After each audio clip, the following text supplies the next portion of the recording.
Just bump, bump, bump, bump, bump.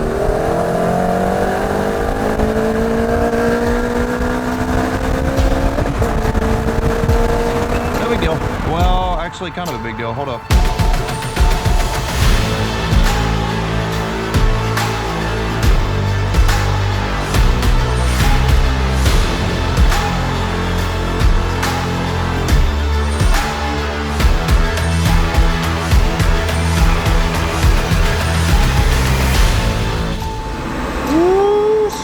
Looking good. What's up, guys? We are going to do something pretty cool today. As you guys know, last video we put the boost controller on the twin turbo GT350, and just from putting it on, it was really cool because we got to do a very small pull at 8 pounds of boost rather than 6 pounds. We only increased boost a tiny bit at first just to make sure that the controller was working fine. Last night, as you guys remember, I sent over the data log to the tuner at Palm Beach Dyno. Thank you guys so much. And everything looked great. So we're gonna fill this thing up with some E90, and we're gonna take it and do a few more test hits on 8 pounds all the way up to the rev limiter, which is, Jesus, it's gonna be crazy. And then after that, we're gonna be taking it to come back here, send them the log. Once we get the log okayed, we'll be able to adjust the boost controller settings a little bit, and we're gonna turn this thing up quite a bit today. So we're gonna be aiming for 4-digit horsepower at the wheel today at least. There's obviously no way to know for sure until we go get it on a dyno, but currently as it's set up on 8 pounds, like you guys saw in last video, it's making probably roughly 800 wheel horsepower or so, and we're gonna be turning it up today to 13, so it should be a good video. Let's go. Y'all remember the days back whenever I lived in my apartment? We were keeping jugs V85 out of a garage. Well, actually, long before that, I had E85 jugs stored in my living room whenever we lived at our old ghetto apartment. Didn't have a garage to even have the car under, the black car back at the time. So I had those little VP racing jugs sitting in our living room, and I would walk outside of our tiny little, like, 600 square foot apartment, fill my car up with the 85. I literally had my drag radials for the black car. I had race stars at the time. I would literally keep them in my closet because I had nowhere to keep them. Me and Daniel were actually roommates at the time. Well, we still are, but me and Daniel, whenever we were living there, used to get in arguments all the time because I had nowhere to keep all my stuff, so I would literally just keep it in the living room. Now, a year later, we've got giant shop, we've got giant tanks, we've got all kinds of stuff, so I don't know, pretty cool. That's odd. We're not getting hardly any ethanol out for some reason. Oh, our pickup tube for the pump down there, it's not even on the bottom anymore, so it's having trouble picking it up, obviously, because it's not even in the fluid. Oh no, it looks like our piece fell off. That is so unfortunate. Our pickup tube screws into this little black plastic piece here, but we lost our pickup tube, it looks like. It came unscrewed somehow. Dang it, I literally see it down there. I kill the car, figure out a way to get the dang pickup tube out. Let me see if you guys can see. Oh yeah, we gotta get that out. You trying to shoot me with it when it comes off? Dude, I'm like literally putting full effort into trying to push this. We don't have any moisture contaminado. Moisture contaminado? Yeah. I hate this pump. This one's so stupid. This is the dumbest pump. This is how you gotta use it whenever it gets low. I had it grabbed. And it's like this thing won't hold it. I'm sorry, I'd love to help you, but I'm kind of busy here. Looks like you're doing Pilates right now or something, bro. Don't fall, please don't fall, please don't fall, please don't fall, please don't fall, please don't fall, please don't fall. Oh, oh! Just now asked them what they wanted us to go run it up to, and I was told 9,000 RPM. So we're gonna spin it to 9,000 RPM. Here we go.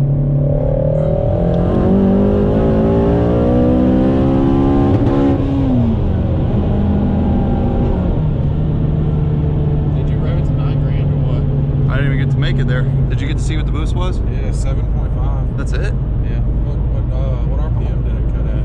About 82. It either cut or we got to a hard limit. It was pulling great though. All right, we just sent a log over to Palm Beach Dyno, and what they told me is that I actually didn't know this. I thought that it was still set at 9,000, but they actually turned their rev limiter down to 8,500 RPM. So that way, just to make sure everything was safe first. So we actually were just running into the rev limiter, so that makes sense. That's not a big deal at all. But he said that it was all clear the entire way through. So now what we're gonna do is we're going to power on the car, and we're gonna go through and we're gonna set our boost controller a little bit more aggressive. So duty cycle is going to go to 60. Now we're gonna set overboost. There you go, 14. 14.0. Oh my god. Oh geez, that's scary. We're just bump, bump, bump, bump, bump. All right, overboost at 14, and then he said, "See what it do." See what it do. I think it's gonna hit probably 11 or 12 pounds. It hits 11 or 12. He said 11 or 12 is for sure in 4-digit horsepower. Good thing about this car though is that it's so smooth that honestly it's not a problem at all making that much power. It's a very controllable car, I'll say. Whereas like the GT, you think it is? We don't know so yet. far.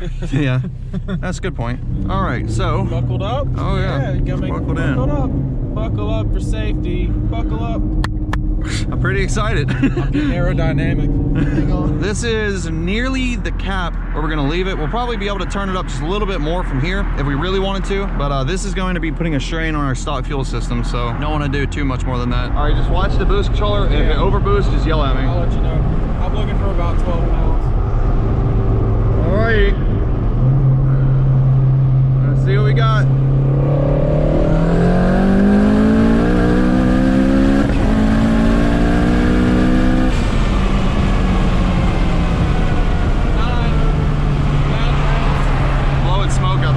Doesn't feel quite what I think it is. It feels like it's probably about 800 at the wheel or so. Mid-8s probably. 800, 850. 9 pounds is what it peaked and held at. So. Yeah, 9 pounds should be about 850 wheel then. Pulls great though. The car, it's so strange how fast that it is, being that it's so smooth. You can't tell. It's not as scary as, for say, like the black car. The black car really is terrifying because of how everything is set up. This car is very stiff and planted, and it really doesn't feel strange or scary by any means at all. It's very comfortable. Hey, there's smoke coming from the hood. Might not be anything, but worth checking out.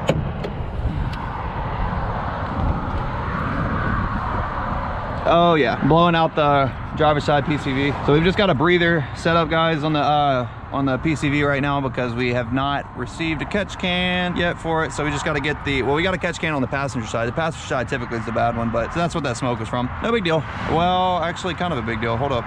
We blew the dipstick out. That's a lot of crankcase pressure. Race cars are fun. We're gonna pop off our catch can over here. If everything's right, it should be maybe just a small amount of oil in there, but nothing crazy by any means. If something's wrong, we'll see a bunch of coolant, oil, and all kinds of stuff in there.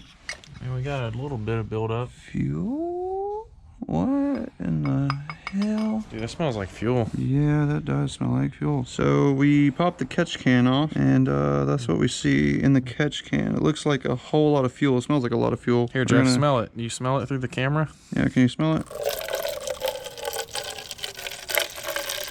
It doesn't even really look like any oil. Crazy, look at that. So, let me explain to you guys why we are a little just touch concerned right now. We're getting a lot of blow-by, right? That is pretty much the only thing that creates an excess crankcase pressure like that. And we've even got breathers, which means that the crankcase is technically open to atmosphere. So if the crankcase builds up pressure, it's easily released through those breathers. One is on the driver's side here. As you guys see, it's just an open filter. The one on the passenger side has a catch can on it though, because the passenger side, typically whenever the crankcase builds pressure, it will throw oil out. So to prevent getting oil all over your car and all over the engine, everything like that, you have a catch can in place so that it shoves it through the tube and it holds it in a baffled catch can. So that way, whenever it gets full, you just take it off and you dump it. Now, on higher horsepower applications, you typically will see a lot of blow-by because of the fact that you have to gap the rings a little bit more aggressively. And like me and Doug were just now talking about actually on the ride over here, the reason why you will have typically bigger gaps. These are ruined rings from the Coyote, so it doesn't really matter if I play with them, but I'm going to show you guys. So on a stock ring, there'll be a tighter gap like that. On a built engine, you have to gap them out a little bit further to make this gap right here a little bit bigger. Reason why is because whenever you introduce things like nitrous, boosts, really anything to make additional horsepower, the rings are going to get hotter because of the hotter temperatures inside of the combustion chamber. And whenever those rings get hot, what they do is they actually expand. And whenever they expand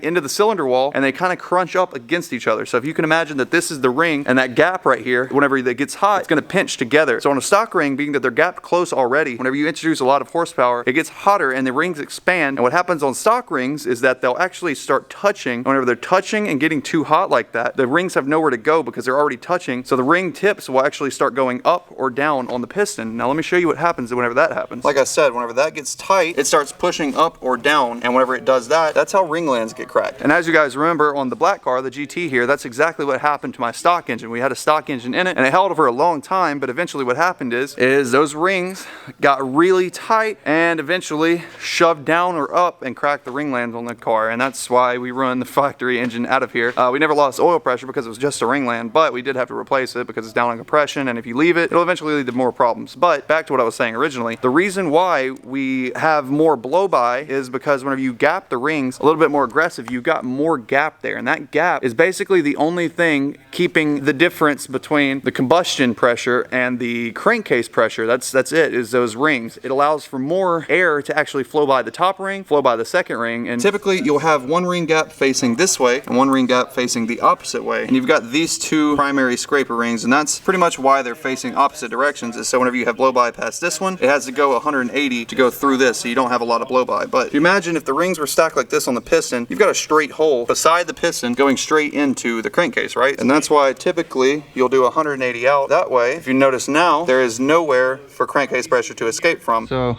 you want to explain what we did? I mean, we just emptied out the catch can, checked that out, and then got rid of one T here that we had tried to use.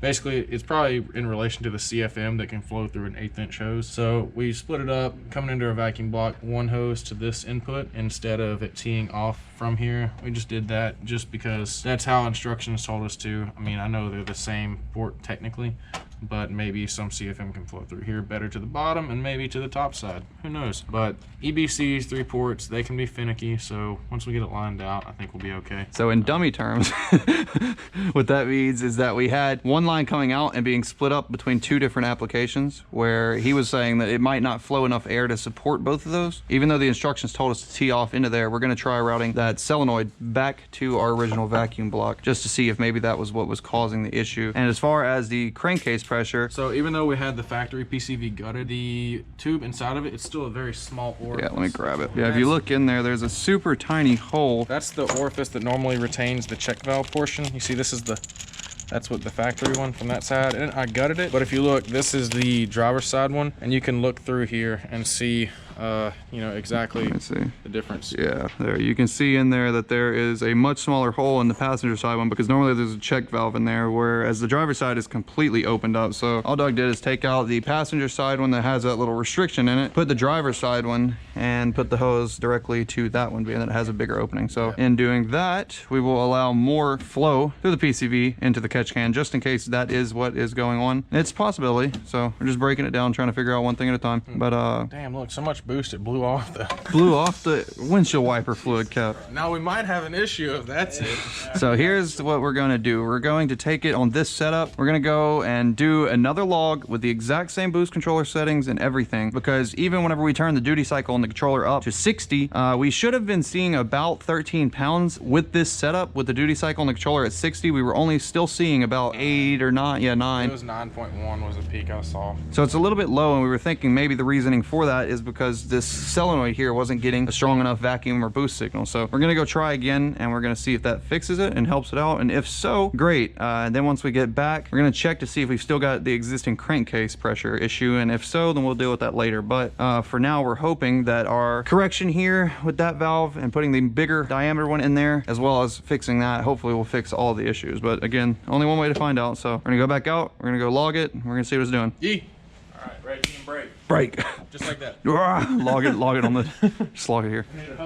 Honestly, it would be so great if we had a dyno. We never even have to unstrap it. We could literally leave it on there. We could fix anything that we need to, and it would be on a 4-post lift, so we could literally roll underneath it and look underneath the car. Actually, I learned this a long time ago. It does not hurt to be too safe.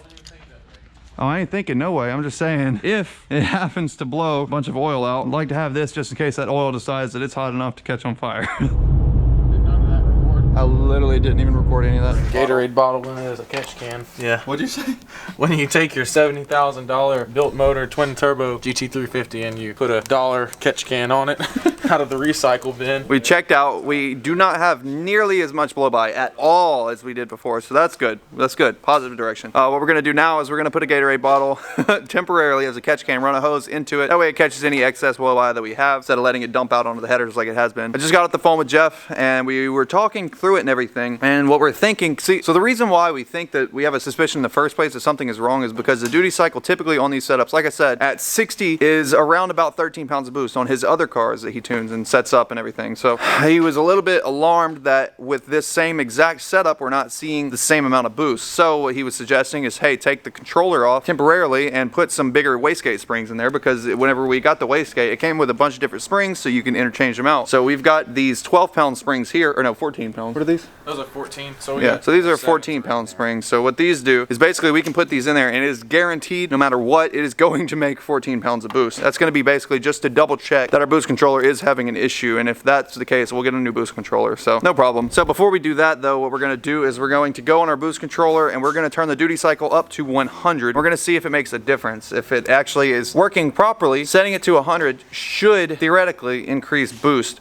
a lot. If it gets into 14 pounds of boost, we're gonna be going for a ride. Because 9 pounds, I won't lie, like 9 pounds in fourth gear, even rolling into it like we did, is rowdy. And like I said, if that doesn't work and we still see the same 9 pounds after turning the duty cycle up to 100%, we'll know then that we're probably got a boost control issue. So we can come back to the shop, put the 14-pound springs in there, go make another hit, and it will for sure be making 14 pounds. And at that point, we will, through process of elimination, have found out that we do have a problem with our boost controller or our boost controller solenoid, and we can get a replacement pieces over the next few days easy. I mean, that kind of stuff happens often. Those little solenoids are, like we were just now talking about on the phone a second ago, they're cheap. They're little Chinese solenoids. There's nothing really special about them, so often they do go out. It's not incredibly uncommon to see those go out, even though we did just put it in. It could have been defective from factory. And Doug just finished up our custom catch can setup over here. Oh yeah. Yeah, bro. Oh yeah. Heck yeah, bro. Nice. We put a hose on this one because we just keep seeing a little bit of residue come out. We don't want it all over the headers and the manifolds, everything. We're just gonna throw this hose on there, let all that crap collect in the Gatorade jug until we get our driver's side catch can in. This is just temporary, just for today. Nah, bro, it's staying with the car forever. Well, with that being said, I believe that we are good to go make yet another test hit, and it's either gonna go one of two things. It's either gonna not work and we'll be like, oh, okay, it's probably boost controller, let's go get our 14-pound springs, or it's gonna go 14 pounds of boost directly just thrown at us, and we're probably gonna be, for, like I said, we're probably gonna go for a ride of our lives. So let's figure it out. I guess we'll see. I guess let's let it rip. Alrighty, watch the boost controller. Oh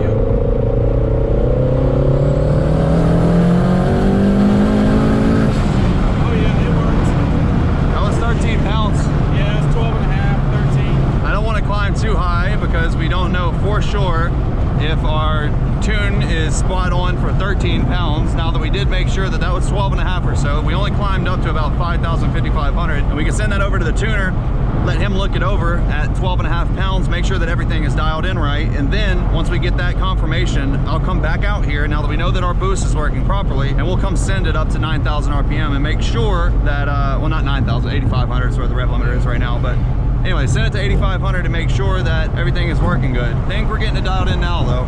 We are running out of daylight, and this is our last pass that we need to make sure that everything is dialed in perfectly. If this checks out, then we are done. Car is pretty much at a stopping point, and we could pretty much call it done for now. Just for traction reasons, we're gonna have this thing in fourth gear. All right, ready? Left lane. I'm scared.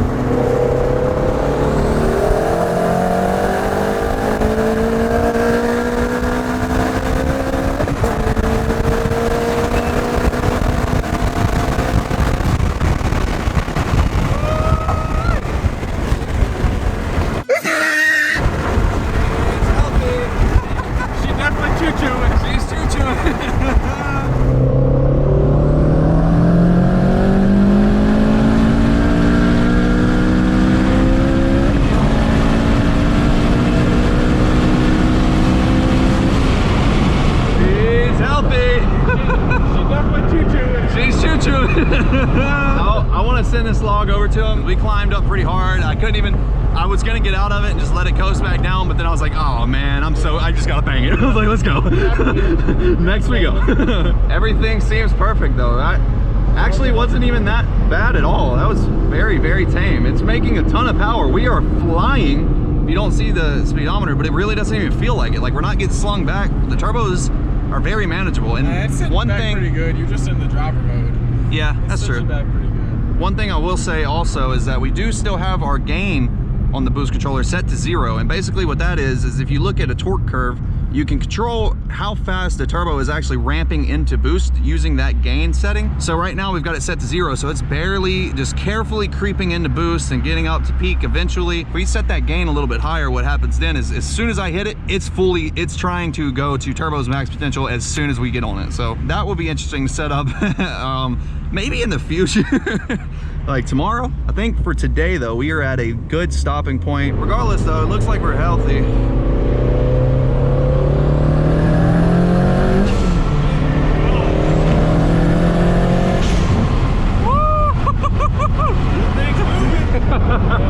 Yeah, it's that was 5th gear. It's definitely going to be one terrifying little car. So it appears like we've got our crankcase pressure situation at least somewhat figured out, and I think the reason why, was I actually got off the phone with Will a second ago. Will at RPG, he is the guy out there that is the man as far as engines go. So got off the phone with him and I was like, hey, this is what's going on, what are you thinking? And he said, well, do you have a single catch can or double catch can set up? And I was like, well, right now we've only got the passenger side catch can because that's the worst. He's like, nope, gotta have 2 catch cans on it or else it's gonna have unbalanced pressure inside of the crankcase and it's gonna shove out the other side that you don't have a catch can on. So we put... I'd actually done that prior. Yeah, right. Yeah, I did that right before you got on. And Doug had already put the catch can on, so we told him, we were like, oh, okay, well, that's good. We just put the catch can on, so this pass should be fine. He's like, yep, go give it a shot and see. So after that, it looks like we actually had success, which is great. Car's pulling very fantastic. It's on our AAA Rs on the back, so we're having pretty decent traction, and that's with the gain turned down. So once we turn gain up, it will be pretty nasty. But that's probably, I'd say, around about, that feels about 900, 950 horsepower at the wheel. It's moving. It's moving. Yeah. So now that we've got everything dialed in, I believe we can maybe start throwing a little bit more timing at it and turn up gain, but it's definitely pretty quick. I've got a fairly good, I guess, decent butt dyno from the other car. I have a familiar feeling of what horsepower feels like, and it's definitely up there. Yeah, I think we're in that 9 range. Yeah, 9 range is probably fair. I'd say about that. It's enough to make Daniel during acceleration. He was like, oh geez. So yeah, I'm actually surprisingly happy with it. It seems like we've had a lot of issues with the car. Well, not a lot. We've had a little bit of hiccups here and there, but it seems like we have gotten them definitely dialed in and eliminated. So that's good. 900 horsepower autocross car. Oh yeah. I forgot to mention to you guys, I'm not sure yet 100%, but I'm pretty sure that me and Daniel are going to be at autocross. He's going to take his 350Z out there. Now that it's back together and running, I'm going to take this car out there. We're going to turn that boost controller literally way down, back to 6 pounds, and maybe do a few donuts on accident. Yeah, we're going to try and put this thing on an autocross course, and then eventually once we get decent, well, once I get decent enough and comfortable enough behind the wheel of this car going in curves, I really want to take it to a road course track. So now that we got that taken care of, I guess we're pretty much done, which is really cool to say because this is the only car that we have been able to just like, well, I'm not even gonna say that. It's not even our fault ever. This is the only car that hasn't had that many issues. Oh, well, what in the hell? Where it had oil sitting? Hold on. Oh, heard the pull from inside the shop. Are you serious? Yes. Damn. It's just because whenever that oil, whenever it blew out the thing earlier, you remember? It sat on the top of the bolt. So whenever we did that pull, it just dropped a few drops onto it. It's already gone now. How's the catch can working? Is there a lot of oil in there? No, I won't pull it out because I got a rag stuffed in there. You see it's condensating though, so it's working. So it's, as you guys remember, we got this one from Mishimoto, and it's been working fantastic. Really, really like that a lot. But we're gonna try and get the twin setup on this side, so that way, oh, that's really hot. Yeah, anyways, yeah, the radiator is really hot. But anyways, we're gonna get that on this side. That way, we've got the same thing instead of our get a little Gatorade bottle. But hey, it works for now. So yeah, if it works, it ain't stupid. Just get a water jug. My roommate says that and it just pisses me off. If it works, it ain't stupid. Yes, because he's not wrong, but like, don't do that. Don't wipe up water that you spilled. Jake, that with sounds like toilet something paper. you would say. Why are you getting mad at that? Because he uses toilet paper to wipe up his messes because we're out of paper towels. I'm like, use a rag. I used to do that. See what I mean? You also would put fingernails and toenails down the goddamn sink. It works. You just rinse it out. Isn't that annoying? I put them in. Clogged. No, it doesn't. Yes, it That's did. your hair it's getting clogged with. How's it going down the sink? I don't even use the sink for hair. Don't you wash It your doesn't hands? I matter. don't use the sink for hair. You just drop your I throw my hair in the toilet, not in You the see sink. the amount of hair that's in the sink? That's all yours. I don't even brush my hair. What are you talking about? It's not mine. This is what it's like living with us three. We literally get in arguments. I shit you not. No.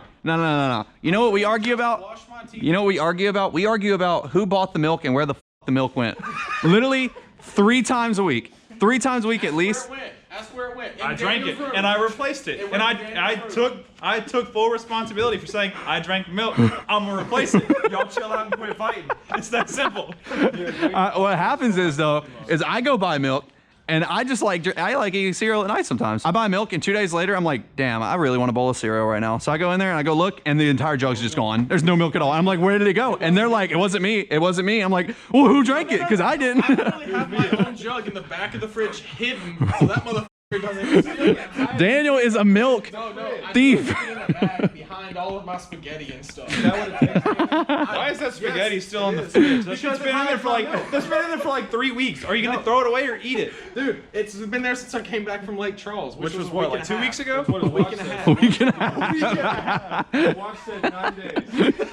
Literally, I have. He has a timer set. I had to look at the date. It's a spaghetti watch. Because it was the middle. I came Jesus back at the beginning last week, so that was it. It was a week and a half, and it's Thursday.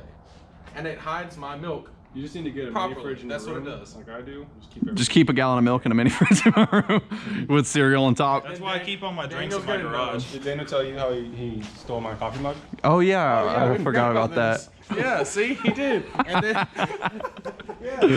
there seems to be a pattern here. All right, well, all right, for that one, I've been using a coffee mug for like 4 months straight. Same brought a one coffee every mug single in day. 4 It's a months pretty ago. nice But it one all to started live. at one Jake sees day. it on my desk. He It goes, all "Oh started damn, at that's one my day." coffee mug." I was like, "I've been using this for months." He goes, "No, that's my coffee mug." I'm like, I could have bought this at Walmart and have the same coffee mug as you. But So I that makes bought it at yours Walmart, apparently. And notice how he said I started using it 4 months ago. Not I got it 4 months ago. Just I started using it. Well, I mean, whenever I bought it is whenever I started using it. Oh, you bought it now? Yes. You bought it at didn't say Walmart. that. Because earlier you said you didn't buy it. All right, that's a wrap for today's video. Thank you for watching. See you next video. Oh yeah, hang on before we go. You know that if you spend $10 on It's Just a Six, you can win a GT500. Boom, that's it. Go to itsjust6.com right now. Every $10 spend is going to get you automatically entered in to win the GT500. Did you know that if you spend $40, you get 4 automatic entries, $50, 5 automatic entries? There's no other better reason right now than to go to the website, pick out some fresh new merch. We got brand new designs. We got everything on the site ready to go. Also, if you guys want to join and be a channel member, every week now we're going to start doing weekly podcasts where we can do Q&A only for the channel members. So if you want to sign up right now, go to that join button right there on the subscribe screen. And that is all, and we'll see you next video. Thank you so much for watching. Don't forget to hit that subscribe button, drop a like on this video, and I'll see you next time.